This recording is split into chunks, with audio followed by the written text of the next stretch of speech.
Hello guys, welcome back to my YouTube channel, and today a little bit about Gary Moore. So I have this session open here in Luna. It's a DAW from UAD. They're all pretty the same, but I got this track here. If you listen up to here, this is still got the blues, and this is an isolated track that I got from YouTube. It's not in perfect condition, of course, but you get the idea. And my thing here is to recreate the tone using the Boss Katana Gen 3. Now, this is a little bit of a difficult task for me because I'm still learning the Gen 3. It sounds different and I think I'm having great results.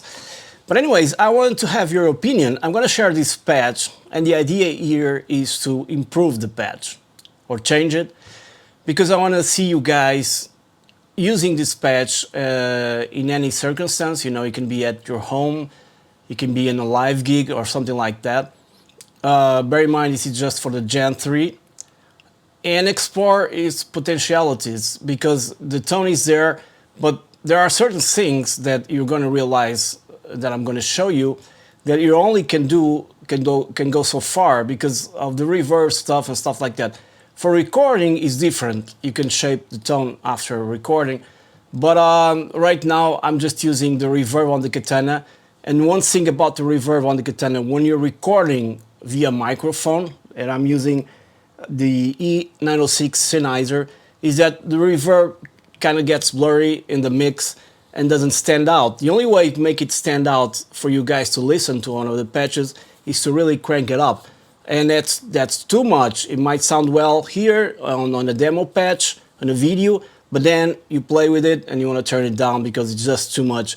So that's the only way to make it appear in these circumstances. Of course, if you're using USB, it's a different kind of story. And I'm going to try that with USB too, or the line out, because it's stereo. Okay, so this is the tone that I'm getting from a YouTube track, and it sounds like this.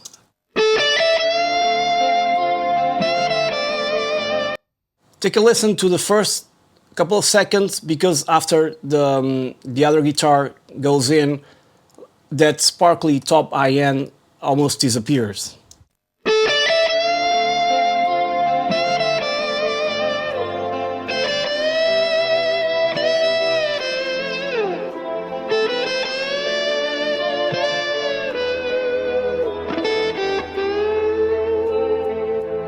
Okay, did you check that out? I'm gonna play it again.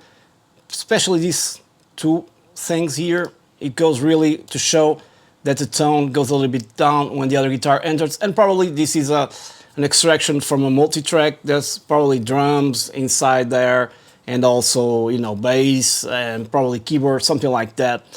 But you can clearly listen to it. Let me disengage the snap. You can, in the first two notes, three notes, da-da-da. Okay, and then it goes a little bit down in the sparkly top end. Nonetheless, this is a great tone, and I believe probably Gary Moore, when he's playing live, of course, the reverb doesn't come from his amp. It's post-processed, right? There must be the sound guy doing all the reverbs and stuff like that, because this is a digital reverb, and if you put it in an amp and mic it up, it's not gonna sound like this, okay? So if you have a sound guy for your gigs, it's very important to get the right reverb.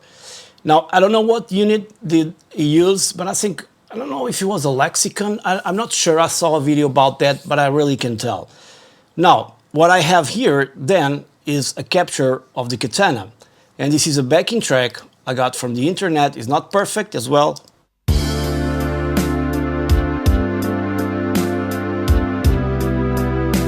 It's a little bit narrow on the stereo side of things. But anyways, I recorded this patch, and let me check out if the reverb is on. It is. I'm gonna turn it off because I have a different reverb here. And it sounds like this with the reverb from the Katana.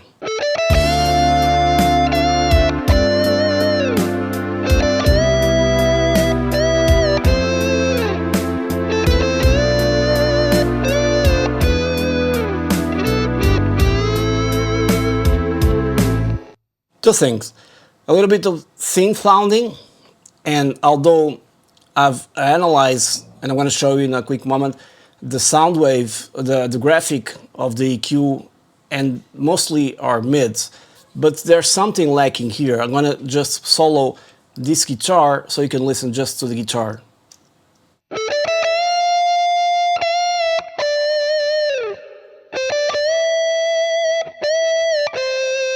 And then there's the other fact that I'm not playing like him, not at all. These are very subtle nuances to his playing that make or break the deal. And I think none of us can really replicate that. But you see the reverb there? It's kind of washed out. Now in solo mode it's different, of course. Let's take a listen here.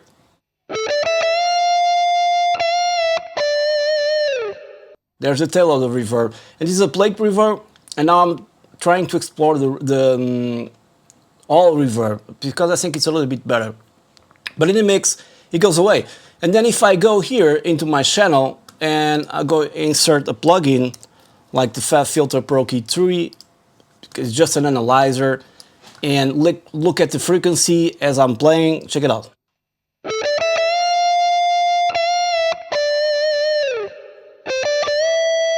I've noticed there's a dip here in contrast to, check it out, to this one.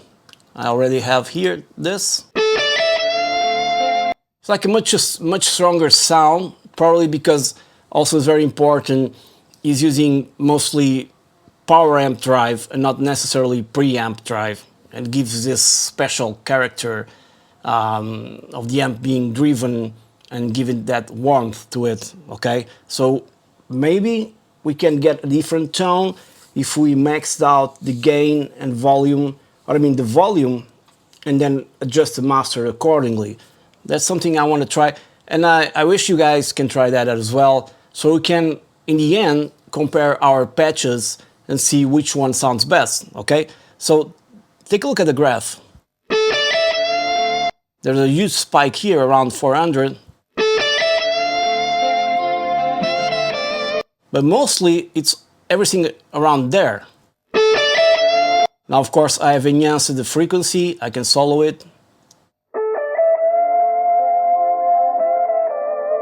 Okay, but basically it's the tone is around this area. If I cut this, or I pass, there's nothing down here. Almost up to 100, something like that. 150, which is curious because this must have been done after the fact to fit with the mix, you know. Regarding guitars, it's a mid-range instrument, so you want to have all this space cleared out for the kick and the bass and keyboards, whatever. But then again, there's not much also going on the top end. I can do this, a low cut, and you guys can listen to the fizziness and then the actual track. So it's coming up to 8K, and then the rest is just fizziness probably from the recording or the MP3 that came from YouTube. We're never really gonna be sure about that. But anyways, if I cut it there, it's basically the same thing. Now if you take a listen and once again look at the EQ on this one, where is it? First the playing is very fast, I didn't relax. That's a live tone as well, if I'm not mistaken. Probably not, but the way he synchronizes his playing with the band is very important. He starts a little bit slower, and that's what makes us musician and not AI, right? Maybe if I increase here this,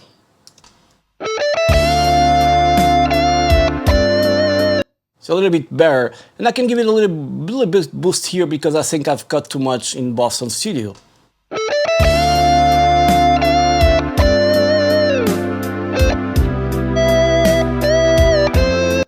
Now, already done some tricks here, and if you're gonna do these tricks on your Boss Katana, unfortunately, most of the times will not really be accurate. I mean, I just increased to 1K, 1000 Hertz, around 3.5 decibels. But if you do that on the Katana, given it's an amp, not inside your DAW, is not going to represent the exact tone or the exact frequency. Even if it's the same frequency, it sounds different, okay? Now, what I did was I had a little bit of reverb on my DAW, and the reverb is this pure plate, okay? I take all the bass out, and this is around, I don't know, 250 milliseconds. Take a little bit of bass and treble, and if I put like this, I'm going to increase it while it plays.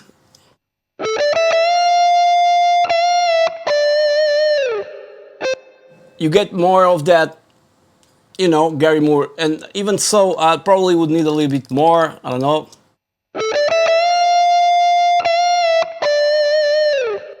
Now, if I put it in context with the track, it will sound a little bit better.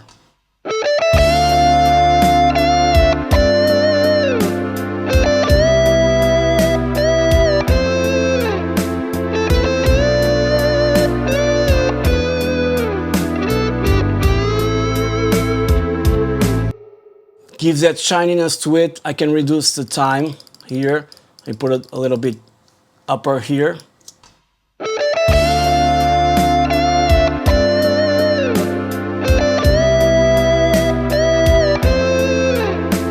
Now it's sounding much better, but you cannot get these results if you're using just a microphone in front of your amp or just playing live. The reverb will always be blurred among the other instruments, so that's a natural thing.